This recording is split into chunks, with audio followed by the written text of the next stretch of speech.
Este grupo ha venido creciendo, no es un grupo muy grande desde el punto de vista de la administración tributaria, somos alrededor de 100 personas dedicadas a los temas de fiscalización internacional, muy enfocados a precios de transferencia, pero pues hay otros temas de fiscalidad internacional también que nosotros tratamos, que es el tema de inversión extranjera directa e indirecta, el tema del régimen holding, el tema seguramente el gran reto que nos va a traer presencia económica significativa, aplicación de convenios, revisión de las transacciones con paraísos fiscales y regímenes preferenciales. Y en esta evolución, algo que se ha visto, y adelantándome solamente un poquito, es la evolución incluso jurisprudencial que empieza a reconocer hacia dónde va todo el tema de precios de transferencia, que inicialmente comenzó con muchos temas formales, pero hoy en día ya estamos viendo unas discusiones de fondo importantes. En el Consejo de Estado aún estamos viendo discusiones de fondo muy del pasado, años grabables 14, 16, 17, pero existen discusiones en curso ya de los años grabables 19, 20, 21, en temas no solo formales, porque aún se siguen presentando, sino de fondo. En todo este proceso ha sido muy importante toda la transparencia que se ha dado hoy en día con todas las nuevas obligaciones de todas las jurisdicciones asociadas con intercambios de información automáticos o a petición.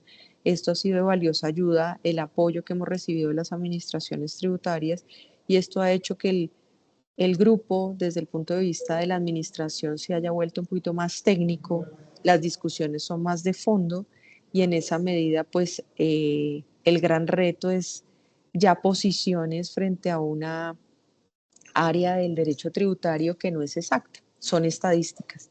Entonces aquí al analizar las operaciones, pues en ocasiones podemos encontrar diferencias, pero en ocasiones podemos estar en la misma página y en la misma línea de los contribuyentes. Más o menos este es el panorama que quería compartir con ustedes. Gracias.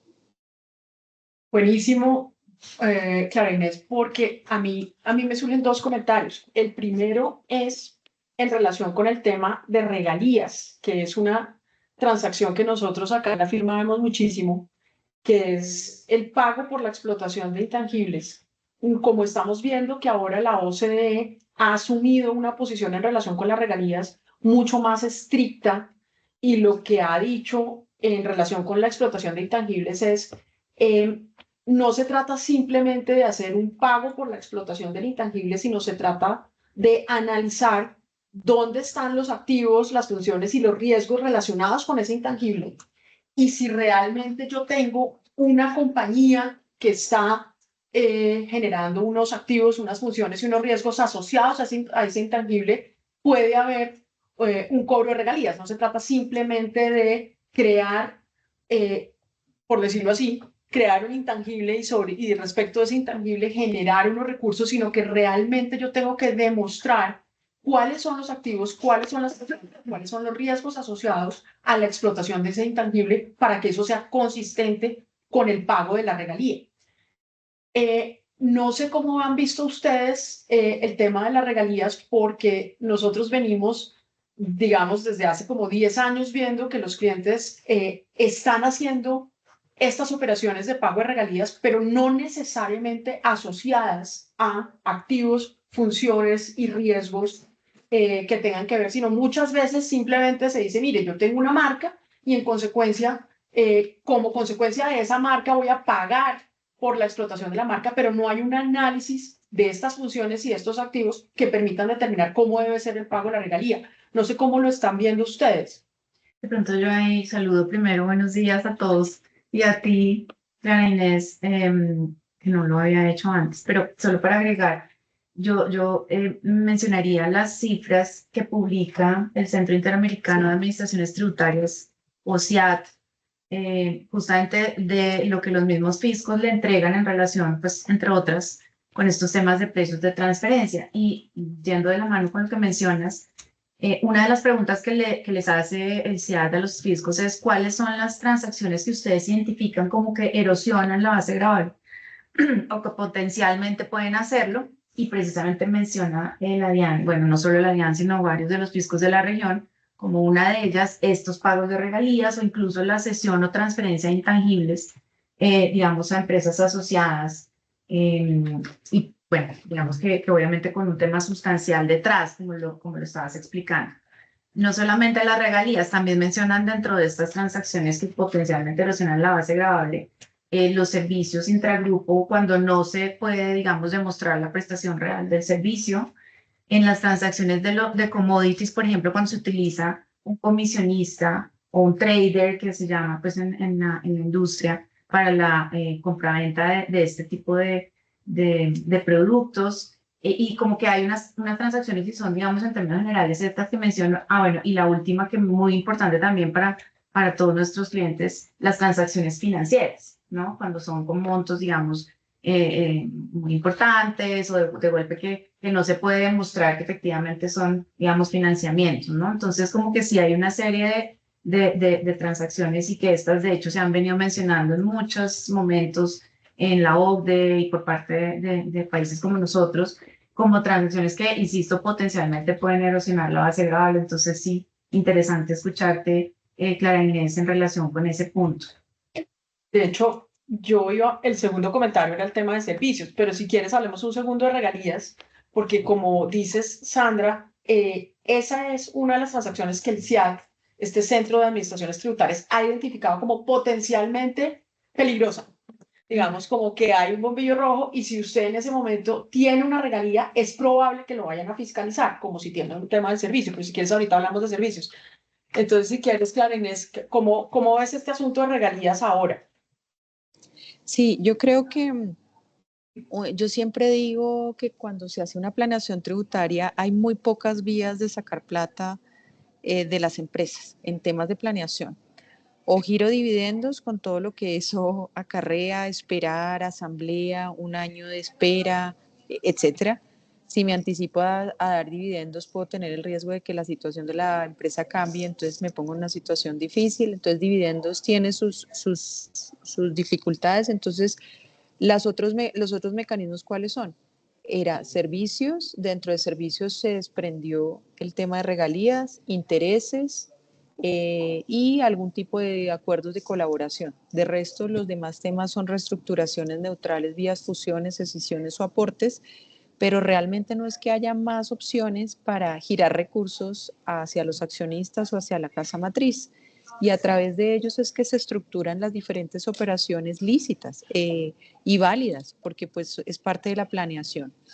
Y lo que ustedes mencionan en cuanto a regalías de manera particular, pues digamos que ha surgido una forma de hacer el análisis de las regalías que no es nuevo, pero pues ha cobrado mayor vigor en los últimos años, que es el análisis DEMPE de las regalías, para mirar todo el tema de quién hace el desarrollo, quién hace la mejora, quién la mantiene, quién la protege, quién la explota, etcétera, asociado con todo lo que decía Carolina, de quién tiene las funciones, los activos o el activo mismo, quién invierte en él, los riesgos, las personas dedicadas al desarrollo de este intangible. Y en intangibles podemos tener una gran variedad.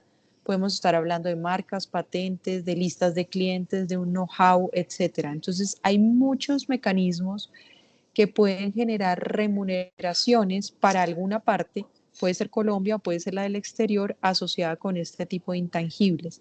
Entonces, los intangibles plantean muchos retos. El primero de ellos es cómo valorarlos, cómo generar valor de un intangible, porque en ocasiones unos son más fáciles que otros.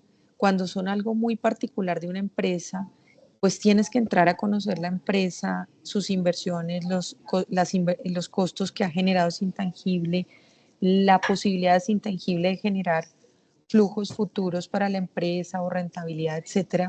Y ahí generamos unos escenarios muy interesantes. Haciendo un paréntesis y lo que mencionaba Sandra del CIAT, pues digamos que los problemas que le aquejan a la administración tributaria colombiana no son ajenos a lo que le pasa al resto de países, precisamente porque las alternativas y las opciones son las mismas. Y si uno mira, Colombia no lo tiene, pero si uno se va a Chile, se va a Ecuador, se va a Perú, todos ellos tienen unas publicaciones muy interesantes de lo que ellos consideran las prácticas agresivas. Y dentro de esos listados que están en todos estos países, también ya vemos España, que seguimos mucho a España en muchos de los temas que ellos han desarrollado dentro de las prácticas agresivas, como Carolina lo menciona, siempre están las regalías, siempre están alternativas o estructuras de regalías. Ejemplo, una que no gusta mucho, puede tener sustancia y puede ser válida, es si yo soy el dueño de la regalía y la enajeno y después empiezo a pagar regalías, ¿sí? Entonces cambio la estructura de un pago por otro, puede tener toda la esencia del negocio, puede tener una estrategia comercial, etcétera, pero ahí está el punto importante, poderlo defender y poder tener las razones por las cuales se realizan y no exclusivamente un fin exclusivamente de ahorro tributario, porque a veces el ahorro tributario per se y únicamente asociado a una operación es el que genera algún tipo de cuestionamiento, ¿sí? Pero si existen otras razones de negocio, de reestructura, etcétera, este tipo de operaciones es válido. ¿Qué nos hemos encontrado con intangibles? Depende del intangible, pero esto va muy atado también con las transacciones de los distribuidores. Como les decía al principio, en el caso de distribución, los distribuidores generalmente se quieren calificar como distribuidores de riesgo limitado, es decir, compro y vendo, ¿sí? No hago absolutamente nada más. Todos los riesgos, todas las demás funciones, etcétera, están en otra empresa del grupo. En esa medida, si yo no hago nada más, pues yo me gano una rentabilidad bajita, mínima. Pero ¿qué nos hemos encontrado? A veces esos distribuidores hacen algo más, hacen labores adicionales, invierten en mercadeo, invierten en publicidad e invierten en desarrollo de estas marcas o de estos intangibles. Entonces, el cuestionamiento en esos casos es si la empresa que dice ser de riesgo limitado tiene otras funciones, realiza unas actividades adicionales, debiera ser remunerado. Entonces, algunas de las discusiones van con ese enfoque.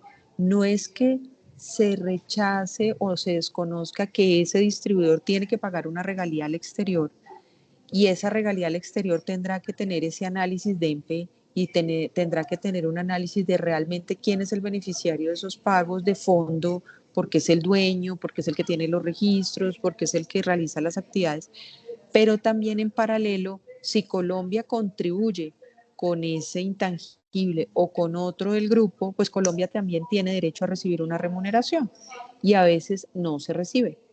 Entonces, digamos, hay diferentes problemáticas alrededor de todo este fenómeno de los intangibles. Primero, su localización.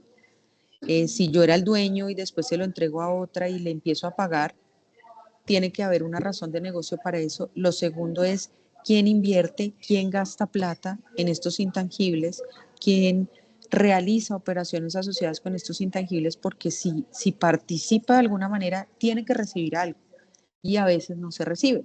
Entonces, este es el otro punto de cuestionamiento en el tema de regalías que también ha sido importante. Ok, buenísimo. Y pasando al tema de servicios, digamos que con Sandra hemos tenido como dos tipos de casos. Un caso en el cual, en realidad, el servicio, como decías hace un momento, es una forma para sacar recursos realmente, y es más parecido a lo que sería un dividendo, porque no hay como tal una prestación de un servicio real, no hay intangible, no intangibles, no, sino no hay entregables, no hay informes, no hay reportes, sino que realmente lo que hay ahí es una salida de recursos que tiene la forma de servicio técnico, asistencia técnica. Pero también hemos visto casos donde el servicio técnico y la asistencia técnica o los servicios de consultoría entre compañías del grupo son reales, están perfectamente sustentados, si existen, digamos, las necesidades de tener una asesoría o una asistencia de parte de otras compañías del grupo, es una necesidad real que se está cubriendo. Lo que pasa es que formalmente muchas veces no está esa parte de el informe, el entregable, todo esto, y por eso algunas veces la DIAN lo termina cuestionando. Pero, digamos, frente a esos dos tipos de servicios, cuando hay servicios reales, hemos visto acá que el aspecto probatorio y cuáles son los documentos que soportan la prestación de un servicio es esencial en una discusión que tengamos ante la DIAN. Incluso ya tenemos nosotros algunos litigios que están corriendo sobre ese tema. No sé ustedes cómo están viendo, Clara Inés, ese tema de servicios, y aprovecho y te pregunto, sobre el tema de esas actividades que muchas veces se prestan entre un grupo multinacional y esas actividades no están remuneradas. Muchas veces una compañía hace cosas y hace gestiones por otra y hace ciertas actividades, pero no están debidamente remuneradas. Pero también, desde otra perspectiva, hay unos servicios, y Sandra me ha enseñado, que son de valor, de bajo valor agregado, que son unas actividades que son muy sencillas y que no despliegan una serie de funciones, de activos y de riesgos necesarios para que reciban una remuneración. Entonces, te quería preguntar por las dos cosas. Aquellos servicios que tienen esa naturaleza real de servicio técnico, de asistencia técnica, donde hay una necesidad real, pero a veces no están debidamente soportados. Y también te quería preguntar sobre esos servicios gratuitos que se ven mucho en los grupos multinacionales, ¿no? Y otra vez yo hago una acotación antes de darle la palabra a Clara Inés, que aprovecho para contarles que tuvo que ausentarse de una reunión que tenía en la DIAN para acompañarnos hoy. De hecho, ella iba a estar aquí con nosotros, pero pues igual hiciste un esfuerzo y muchas gracias otra vez, Clara, por acompañarnos virtualmente, pero para aprovecharte, solo voy a mencionar rápidamente lo que comentas, Caro, de servicios que me hace pensar en la sentencia que salió el año pasado, en donde la demandante era Bavaria. Y ahí había un punto, bueno, hay muchos, pero uno particular que me parece importante mencionar en esta discusión sobre los servicios, y es que Bavaria, en su caso, estaba pagando, digamos, un servicio, yo lo llamaría como de agenciamiento, para todas las compras de los productos que necesita, pues para producir, obviamente, su cerveza. Algunos de estos productos se compran en Colombia. Y no obstante eso, Bavaria le estaba pagando este servicio como digo de agenciamiento de compra a un vinculado del exterior. Entonces, obviamente la DIAN, digamos, cuestiona diciendo, oiga, ¿cómo es posible que usted tenga que pagar allí un servicio cuando en realidad la compra se hace incluso en Colombia? O sea, como que obviamente le saltó, digamos, una duda sobre la sustancia de ese servicio, ¿no? Lo que mencionas y el tema probatorio que es fundamental en precios de transferencia. Y al final, digamos que el Consejo de Estado le da la razón al contribuyente porque el contribuyente sí pudo probar que efectivamente había una función en cabeza de un vinculado suyo del exterior que buscaba los mejores proveedores de cada uno de los productos y probablemente algunos de ellos estaban en Colombia, pero eso no obsta para digamos, pensar que no existe un servicio. O sea, el servicio sí se prestaba y, digamos, pudo demostrar eso ante los jueces. Entonces solamente quería acotar eso antes de dejarte Y la perdón, palabra. un comentario formal. Como este es un evento híbrido, si las personas que están conectadas no nos están oyendo o tienen algún problema, por favor, escríbanos en el chat porque no sabemos si están oyendo O bien. algún comentario igual, Sí, ¿no? sí, también, si hay comentarios también. Entonces, si quieres, Clara Inés, adelante. Bueno, en el tema de servicios, pues muy en línea con lo que Carolina estaba diciendo, pues digamos, y este ha sido un principio que inclusive fue origen de las normas de abuso en materia tributaria de realidad sobre forma, y esto ya lo ha venido reconociendo la jurisprudencia de, yo puedo decir en el contrato maravillas, pero si en la realidad se está dando otra situación, pues se tiene que acudir a la realidad de lo que está sucediendo, y esto inclusive va más allá del régimen propio de precios de transferencia. En materia de precios de transferencia, tenemos la regulación desde dos puntos de vista. El 260-3 que nos trae como todos los criterios a considerar en todas las transacciones sujetas al régimen y establece que en los servicios siempre se debe demostrar la real prestación del servicio y que el valor cobrado cumple con el principio de plena competencia, que es el tema básico pues, del régimen de precios de transferencia. Y en esa misma línea, el decreto 2127 del 2017 en cuanto a servicios intragrupo, que fue compilado pues, en el decreto único reglamentario, establece que algunas obligaciones específicas que deben ir dentro del informe local para entender en qué consisten estos servicios, cuál es el beneficio que recibe la empresa, por qué está pagando, si otra persona haría lo mismo en condiciones similares de pagar este tipo de servicios, qué factores son los relevantes para tener en cuenta dentro de esta prestación de servicios y pues demostrar que se está haciendo a valores de mercado, pues porque este es el principio fundamental del principio de plena competencia. Se deberá demostrar pues que cuál es la realidad del servicio. Y aquí me meto con un tema que es muy importante, yo siempre lo recomiendo a los contribuyentes y es, primero, la administración tributaria siempre parte en las auditorías de precios de transferencia de la información presentada por el contribuyente. Ya miramos las estadísticas de que presenta, que utiliza ciertas metodologías. Inicialmente nosotros nos vamos sobre ese estudio y sobre esa información para corroborar que es correcto y solo cuando no estamos de acuerdo se cambia o se modifica. En esa medida, cuando vamos en materia de precios de transferencia, no solo basta el informe o la documentación, y muchas veces en estas investigaciones de fondo se requiere una visita a la empresa, porque es que hay que conocer y palpar y volver tangible lo que nosotros llamamos funciones, activos, riesgos personales, etc. Entonces, cuando vamos a las empresas, a veces las personas que atienden las visitas de pronto no conocen la estructura ni la política de precios de transferencia. Son las personas que desafortunadamente operativamente realizan las declaraciones. Entonces, cuando tú le preguntas o por regalías o por servicios, oiga, ¿y qué es lo que le están prestando y qué es lo que están haciendo? De pronto no saben responder o no se responde de la mejor manera o queda incompleto. Entonces ahí empieza a fallar ese tema de la real prestación del servicio porque empieza uno a pensar, pero si estoy pagando millones de pesos, porque a veces las cifras de servicios son bastante considerables en las multinacionales, ¿dónde están, lo que decía Carolina, dónde están los entregables? ¿Dónde está el valor agregado? ¿Dónde está la capacitación si es enseñar a hacer algo o transmitir un conocimiento? Y a veces en esas visitas de campo es donde encontramos esas falencias, llamémoslas probatorias, para poder determinar la real prestación del servicio, porque sí que nos entregan los contratos, ¿sí? Y los contratos establecen unas metodologías, unas fórmulas, no sé, tenemos ya a nuestra disposición el informe, pero esa real prestación empieza a tener como esas complicaciones cuando pedimos o el estudio o el informe o las actas de las visitas o las reuniones virtuales, presenciales, etcétera, para poder corroborar que realmente esa transmisión de conocimiento, etcétera, se está dando. Y ese es un tema muy importante.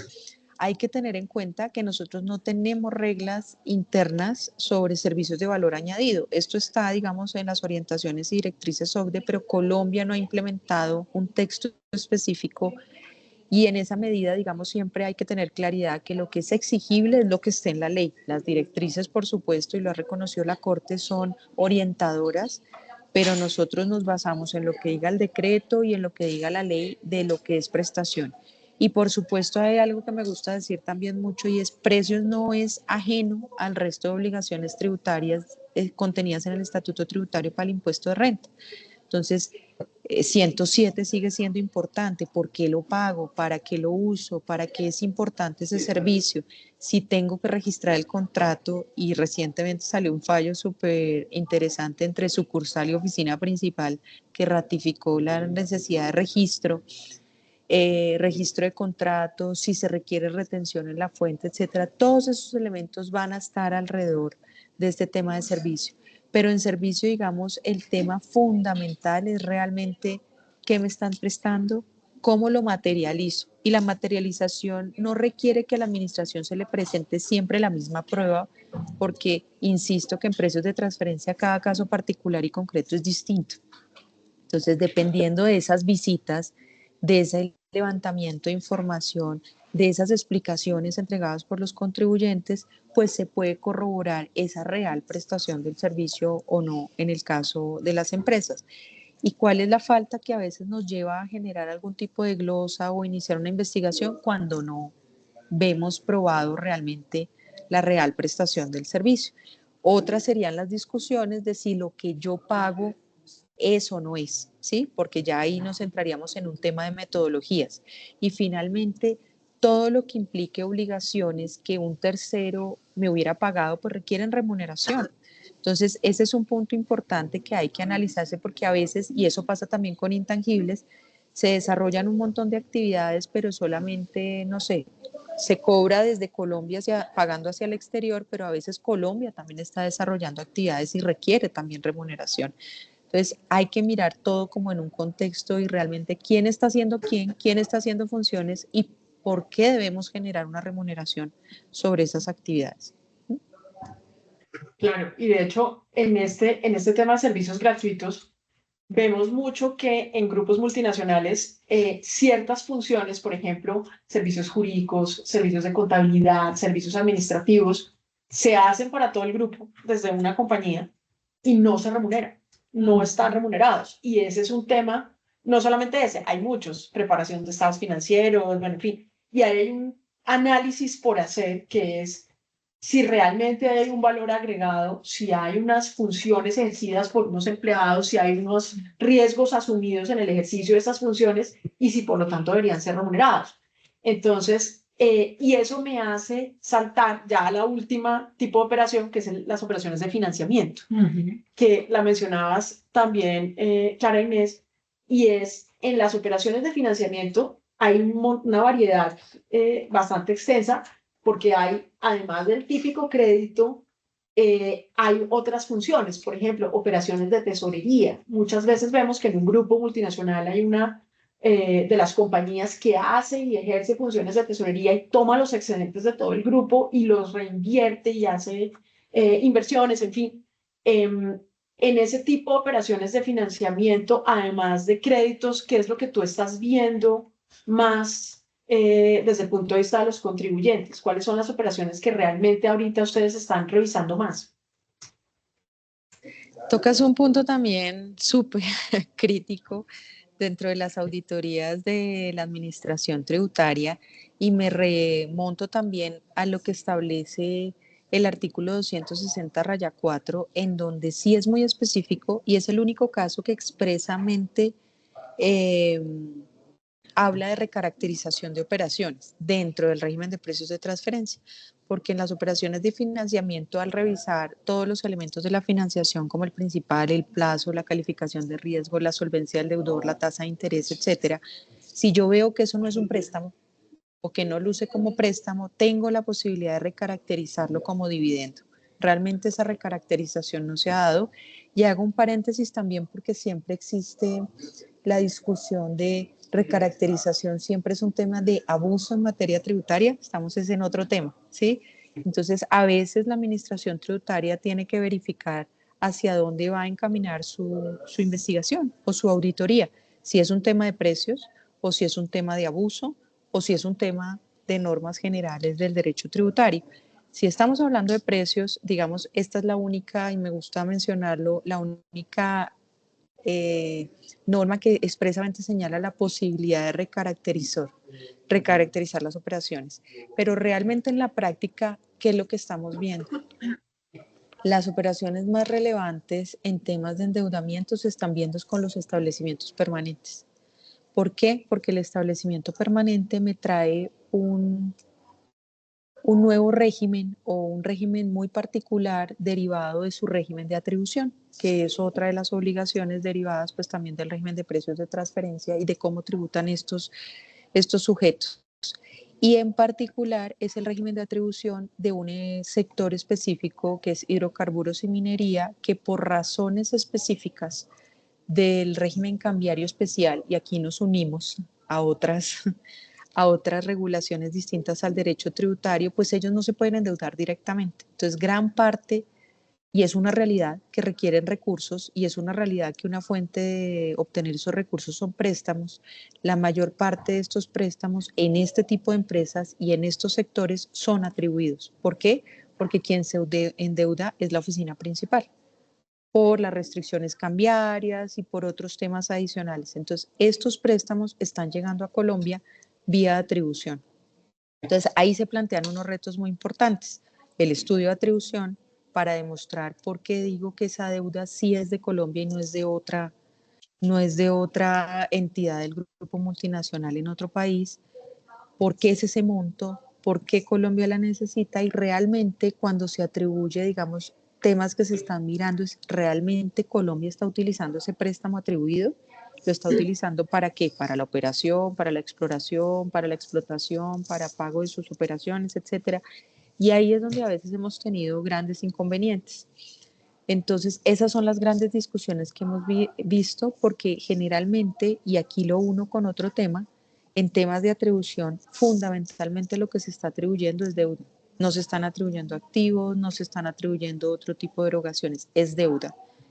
Y están atribuyendo el pasivo, que en algún momento fue muy importante también para temas de impuesto al patrimonio, y están atribuyendo la deducción de intereses. Entonces, estos dos temas han sido fundamentales y aquí las discusiones están enfocadas a si realmente el préstamo atribuido está debidamente soportado, está debidamente utilizado. Los demás requisitos generales de subcapitalización, etcétera, se miran. Aquí hay una normita también muy especial y hay una discusión muy grande porque ustedes saben que sobre estas operaciones nocionales se estableció una retención en la fuente en el 124 raya algo, pero esta norma casi que es inaplicable porque el 260 raya 8, cuando dice que cumplo con la regulación de precios, me levanta ese requerimiento de retención en la fuente, y aquí entramos también en otra discusión grandísima de retener o no retener sobre pagos nocionales. Pero ese es el panorama que estamos enfrentando en créditos. Si encontráramos un préstamo que no responde a las condiciones de préstamo, podría recalificarse a dividendo, pero en ocasiones lo que está sucediendo en las investigaciones es esos préstamos realmente eran de la sucursal, eran de ese establecimiento permanente en todo o parcialmente, y por eso en ocasiones están rechazando la deducibilidad de los intereses y pues la atribución del pasivo a la sucursal, porque, insisto, se vuelve un tema probatorio. ¿Sí? De utilización, de uso. Entonces, a veces entran discusiones como Colombia no exige un nivel de capital y deuda, yo me puedo endeudar hasta donde yo quiera. Otra cosa es el tema de deducibilidad de intereses, que tiene unas limitaciones. Entonces, aquí entran unas discusiones muy, muy interesantes porque a veces son planeaciones y estrategias de las multinacionales que son válidas, pero insisto, al momento de probar el uso, probar por qué Colombia sí requería esos préstamos, a veces no queda debidamente probado. Entonces, esas son las discusiones que estamos viendo. Bueno, y aparte de como estas operaciones que nosotros vemos mucho, que digamos se celebran de manera recurrente en los grupos multinacionales y que estamos comentando, mm, volviendo a este tema de las cifras o de las estadísticas que vemos públicas en este Centro Interamericano de Administraciones Tributarias, ahí vemos que las cifras de recaudo efectivo por temas de precios de transferencia de la DIAN pues son importantísimas. El último dato que, si mal no recuerdo, es del 2022, porque sí tiene como con un año de rezago, por supuesto, es de 1.9 billones de pesos, que obviamente es un monto importantísimo y sobre todo si uno lo ve, digamos, comparado frente a los datos históricos, o sea, ha crecido de manera importantísima, al igual que las auditorías. Digamos que si bien al inicio de los tiempos, digamos, de esos, hace casi 20 años, como lo mencionabas, claro, había un número de auditorías muy importante, pero era sobre todo temas de forma. Pero al último año también disponible información que vemos en el CIAT, dice que hay 182 auditorías, digamos, abiertas, que obviamente si uno lo compara frente al número de contribuyentes obligados, pues el porcentaje es bajo, obviamente, porque si estamos hablando que nos decías que son 5.000, pues el número de auditorías sigue siendo bajo, pero pues 182 no es un número tampoco despreciable, y sobre todo siendo, insisto, auditorías de fondo. Entonces, volviendo al inicio de mi comentario, aparte de estas operaciones que ya y que veíamos también que lo vemos en esta información pública, que son transacciones que potencialmente erosionan la base gravable, ¿qué otras nos puedes mencionar, Clara, como que ustedes están viendo o que están revisando actualmente dentro de todas estas auditorías que está realizando la DIAN? Digamos que la evolución en la parte de fondo de las auditorías de precios de transferencia ha buscado generar como un enfoque integral del cumplimiento del régimen. En el pasado hubo programas específicos para distribuciones, programas específicos para servicios, algunas acciones específicas o programas piloto para temas de regalías, pero estamos muy enfocados en el tema de establecimientos permanentes y estamos enfocados en un enfoque integral de precios de transferencia buscando lo siguiente: diferenciar un poco lo que es el mundo de los grandes contribuyentes del resto del país. Y en el resto del país, dado que hoy en día grandes contribuyentes tiene competencia nacional, pues dentro de todo ese número de contribuyentes de los 5.000 estamos intentando no solo llegar a un sector, sino a todos los sectores para revisar las diferentes transacciones y no solamente quedarnos en la mente o en el aire que solamente llegamos al sector, por ejemplo, hidrocarburos. Por supuesto, hidrocarburos siempre va a salir porque sus operaciones son gigantescas, son grandísimas, pero nos estamos metiendo en otro tipo de transacciones, aparte de los comercializadores, en entidades financieras. Como es un mercado muy regulado, las operaciones de vinculación económica no son muchísimas, pero el sector financiero, por ejemplo, nos plantea otros retos. Cada vez más salen nuevos servicios y operaciones financieras que no tienen regulación y hay que adaptarlas a la regulación actual. Todo el fenómeno de criptomonedas, todo el fenómeno de operaciones de cobertura, que son múltiples las opciones, nos plantean unos retos muy importantes de aprenderlos a entender en debida forma. Pero como les digo, como las opciones son tan limitadas de salida de recursos, hemos intentado hacer un enfoque por región, buscando poder llegar y hacer una revisión o un control a los diferentes sectores económicos y no solamente a un sector en particular. Nuestro equipo es muy pequeño, digamos, y si nos comparamos con el resto de fiscalización, nosotros a nivel país tenemos alrededor de 50 auditores y con su capacidad instalada es que llegamos y queremos llegar a ese fondo de esos contribuyentes que pueden llegar a generar una primera percepción de un riesgo alto, porque realmente no necesariamente si alguien sale seleccionado significa que va a terminar en una investigación, porque puede que las cosas estén bien. Y en esa evolución, digamos, hay otros retos ya mucho más técnicos del tema de precios de transferencia y es ya si estamos de acuerdo o no con el uso de ciertas metodologías o no. Y esta ha sido una discusión muy grande, sobre todo en el sector o en las empresas que transan commodities, porque Colombia, si bien tiene libertad para el uso de las metodologías y no tenemos el sexto método implementado dentro de nuestras metodologías, sí señala que en el caso de commodities, y salvo que existan comparables internos, el método preferente es el precio comparable no controlado. Y sobre esto ha habido doctrina, demandas de nulidad, etcétera, y se ha establecido, es el método preferente y pueden existir circunstancias económicas, financieras, etcétera, que sustenten que me vaya a otra metodología. Aquí lo importante que va a ser que si me voy a otra metodología quede debidamente probado por qué descarté el método preferente en las transacciones de commodities. Es en la única donde ahí está como jerarquía, llamémoslo así, de metodologías. Entonces ahí hemos tenido esas discusiones. Y otras discusiones han sido sobre todo en temas de comparabilidad. Los comparables que se utilizan, a veces se señala que no podemos utilizar comparables con pérdidas, lo cual no es cierto, sino que en ocasiones lo que siempre se tiene que recordar es que el comparable tiene que ser similar a la operación que yo estoy realizando. Si yo soy exclusivamente comercializador y el comparable tiene otras actividades, hay que mirar cómo miro ese comparable, hay que mirar bien los comparables y ahí es donde a veces podemos tener algunas diferencias. En metodologías, generalmente nosotros mantenemos las metodologías. Sin embargo, como les digo, en el caso de commodities se han presentado cambios, pero generalmente nosotros no cambiamos el método que ha escogido el contribuyente. Y el otro tema en donde hemos tenido discusiones es el tema de ajustes a la comparabilidad, cuando estos ajustes son necesarios o no, y en ocasiones algunos ajustes han sido aceptados y en ocasiones esos mismos ajustes no han sido aceptados. Depende de la condición particular y de cada caso particular y concreto.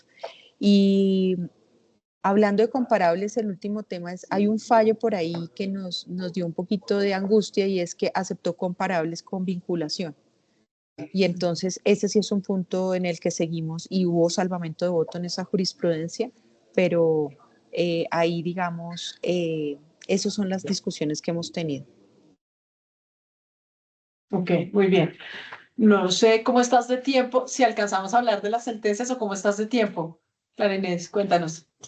Me quedan 3 minuticos, porque ya casi me Obvio. toca hablar, Bueno, pero dale. no, básicamente lo que te quería preguntar un poco es tu visión sobre la jurisprudencia del Consejo de Estado en materia de precios de transferencia. Y para hacer una introducción muy breve, y ahorita si quieres la podemos comentar un poco con más detalles, Sí. básicamente el Consejo de Estado ha venido en una evolución y ha venido analizando cada vez con mayor profundidad este tipo de transacciones de precios de transferencia y específicamente se ha centrado en el análisis del tema que nos ocupa aquí, que es la documentación comprobatoria. ¿Qué tan sustentada está la documentación comprobatoria? Algunas veces le ha dado la razón al contribuyente, otras veces le ha dado la razón a la DIAN, pero quería oír como tu visión general, como no tenemos sino 3 minuticos, tu visión general sobre la jurisprudencia sin perjuicio, que ahorita con Sandra hablemos un poquito del tema. Listo. Para aprovechar, digamos, el tema es, a mí me gusta mucho una sentencia de Julio Roberto Pisa que dijo que la documentación comprobatoria debiera ser la fuente principal de análisis de las operaciones del contribuyente. Eso es fundamental. No significa esto que otras pruebas no sirvan. Las otras pruebas son importantes y tienen que ser valoradas. Es una obligación valorarlas. Pero debemos partir de la documentación comprobatoria. ¿Qué pasa? Que a veces esa documentación comprobatoria no se hizo con la debida rigurosidad. Entonces, cuando llega la administración tributaria y empieza a revisar, el contribuyente se da cuenta de ciertas falencias que puede tener la documentación y empiezan a haber algunos cambios.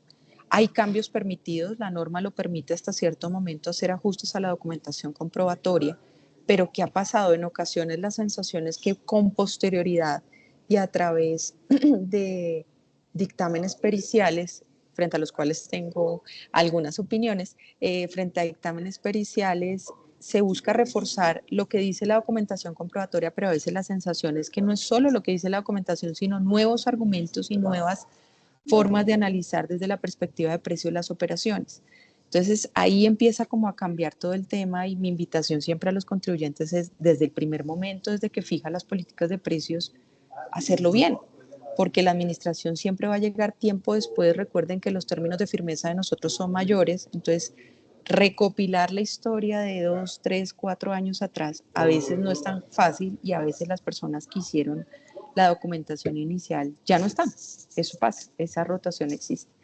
Entonces, en esa evolución, digamos, lo más grande y en esas estadísticas de la defensa jurídica de por qué ganamos o por qué perdemos, es un tema, en primer lugar, de diferencia de criterios y es muy válido en esta materia, que es una materia estadística y de rangos, no de un valor específico, pero en segundo lugar, es un tema también de falencias probatorias, o del contribuyente o de la administración, ¿sí? De debida valoración. Entonces, ese se ha convertido el punto fundamental. Y en ese punto fundamental, pues digamos, en ocasiones se le ha dado mayor o menor relevancia al tema de la documentación, ¿sí?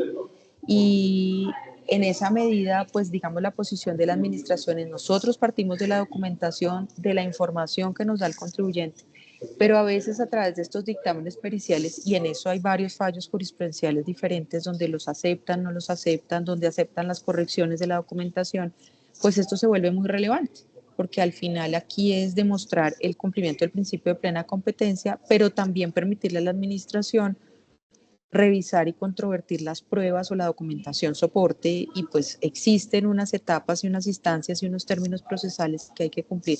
Entonces, realmente en todo ese proceso y desarrollo jurisprudencial yo resalto mucho eso, el valor probatorio de un lado y del otro. A veces nos ha ido bien y a veces no nos ha ido tan bien y son lecciones aprendidas, pero nunca dejar de lado que lo más importante debe ser y el punto de partida la documentación comprobatoria. De ahí en adelante, todo lo que venga debe girar en torno a ella, pero no ser diferente. Y en el tema de dictámenes periciales, digamos que mi gran preocupación es, pues eso lo discutí hace poco, nunca va a poder ser completamente objetivo un dictamen pericial, porque finalmente pues genera una opinión técnica sobre algo, pero a veces existe como una desigualdad porque la administración tributaria en ocasiones los expertos técnicos que ha llevado han sido aceptados y en otras no. Entonces digamos que ahí a veces siento yo la sensación de que hay como una desigualdad pero pues conversando con los magistrados del Consejo de Estado, ellos siempre han dicho, no, aquí valoramos a ambas partes por igual, pero en temas de documentación técnica en ocasiones, de pronto como hay más refuerzos desde la parte privada y desde la parte del contribuyente que lo que puede aportar la administración. Pero mi mensaje fundamental en la evolución jurisprudencial es el tema probatorio de todas las transacciones, eso es lo fundamental. No, perfecto, pues Clarines, muchas gracias, gracias por tu tiempo, tu buena disposición. Muchas gracias. Esperamos tenerte pronto. Y nada, pues aquí seguimos conversando un momentico sobre estos temas. Muchas gracias por todo. Muchas gracias. Me tengo que ausentar, pero muchas gracias por la invitación. Que estén muy bien. Buen día. Hasta luego. Chao. Entonces, para hablar del tema de lo que está pasando hoy en día en relación con la documentación comprobatoria, simplemente queríamos como contarles con Sandra nuestra experiencia cuando hemos visto algunos estudios que nos han pasado algunos clientes. Hemos tenido casos donde tenemos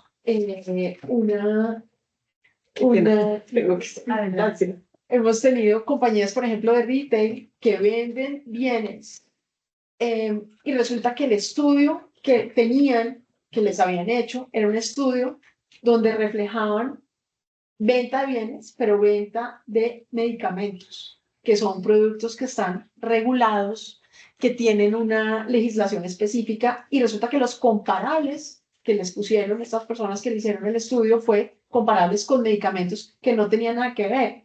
Esta es una compañía que produce pañales, entre otras cosas. Entonces, cuando fuimos a ver los comparables, dijimos, no tiene nada que ver el medicamento con el pañal. O sea, ¿qué pasó acá? Y encontramos que era un estudio que estaba bastante débil. Bueno, así hemos tenido muchos casos, incluso casos en los cuales, como estos estudios muchas veces se hacen en masa y no se hacen a la medida, pues resulta que al final se ve que el contribuyente no cumplió con el principio de precio de plena competencia, quedó fuera del rango de mercado y no se hace nada, sino simplemente se dice quedó por fuera del rango de mercado.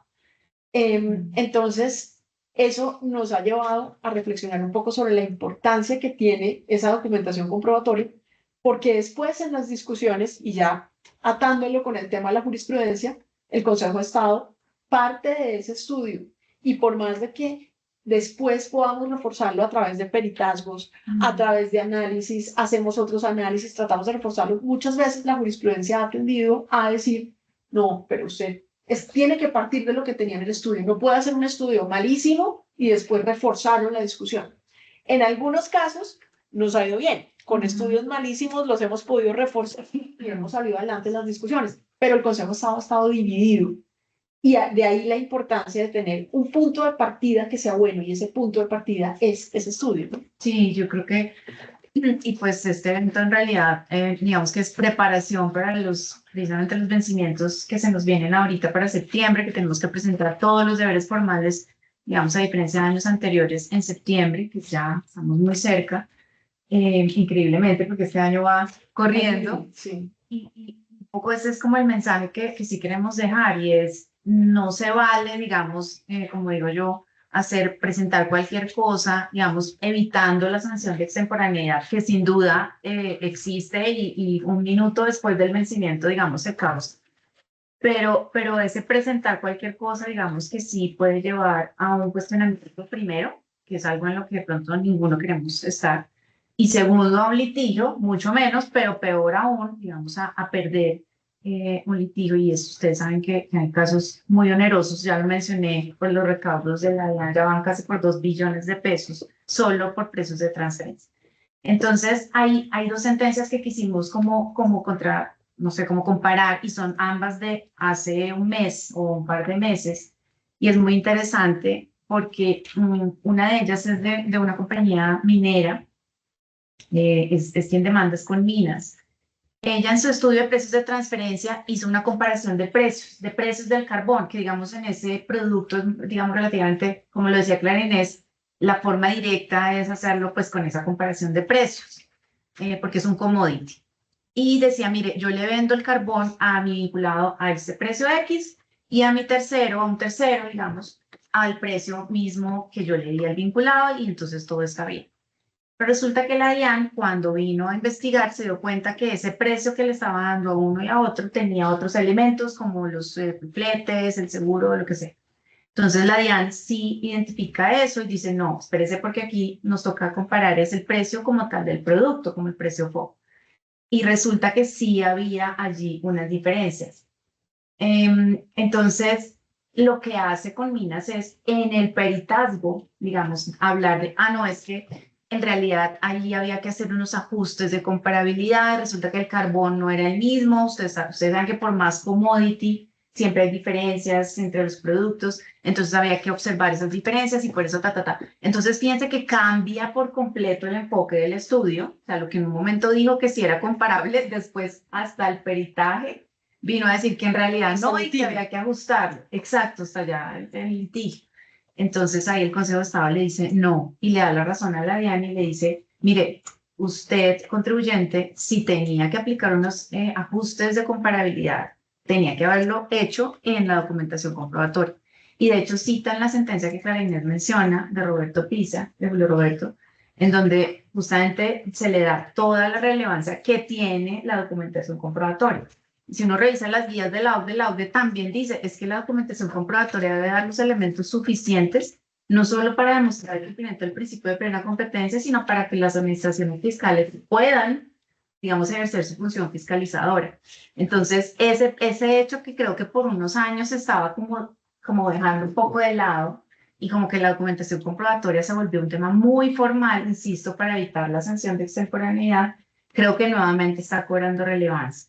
Y lo decía que queríamos comparar esa sentencia que ya mencioné con Minas con una que es de Sofasa, que también es de este año. Aquí es un tema obviamente totalmente diferente porque es de compraventa de productos, que lo mencionaba Clara Inés, es la transacción o quizá las transacciones que más, digamos, se someten a precios de transferencia dentro de las estadísticas que tiene la DIAN. Y en ese caso, el estudio de precios de transferencia aplicó una metodología que es a nivel de márgenes brutos. Ahí ya no estamos hablando de precios, sino de márgenes. Pero no márgenes operacionales, que es lo que usualmente se hace, que Inés lo mencionó también, que era la metodología que más se utilizaba, sino de márgenes brutos, que ya nadie utiliza esa metodología, justamente porque ha sido muy cuestionada, no solamente en Colombia, sino en casi todos los países de la región. Y en ese estudio, que lo conozco bastante bien de manera personal, se hacía una aplicación metodológica a nivel de márgenes brutos, con toda la explicación de por qué se aplicaba esa metodología, y sí se mencionaba que hubo en ese año para esa compañía, para Sofasa, digamos, unas situaciones extraordinarias, en la industria, digamos, estaba pasando por un momento especial, pero particularmente la compañía. Entonces, fíjense que la documentación comprobatoria hizo una aplicación metodológica que pudiera ser cuestionada, efectivamente la DIAN la cuestiona, dice no me gusta su método, váyase a márgenes operacionales y no brutos, pero después del litigio, el Consejo de Estado se da cuenta, primero, que el método sí procedía por las razones que estaban en la documentación comprobatoria. Y segundo, que en la misma documentación sí se mencionaba que había situaciones extraordinarias. Entonces, en el peritazgo lo que se hace es aplicar esta otra metodología, ahora sí ver los ajustes de comparabilidad, pero fíjense que no se sacaron de la manga, o sea, ya había, digamos, un contexto y una buena, digamos, documentación en ese estudio de precios de transferencia que se presentó en su momento. Y aquí, a diferencia del caso de Colminas que ya lo mencioné, sí le dan la razón al contribuyente.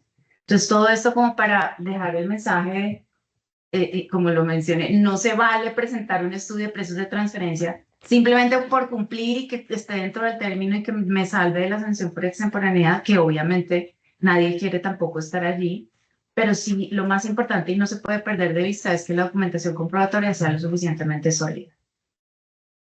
Bueno, pues eso era lo que queríamos contarles. Muchas gracias a todos. No sé si las personas que están conectadas o aquí presentes, si tienen algún comentario, bienvenido. Y si no, pues con eso damos por terminada este conversatorio. No, ok. Muchísimas gracias. Gracias. Gracias.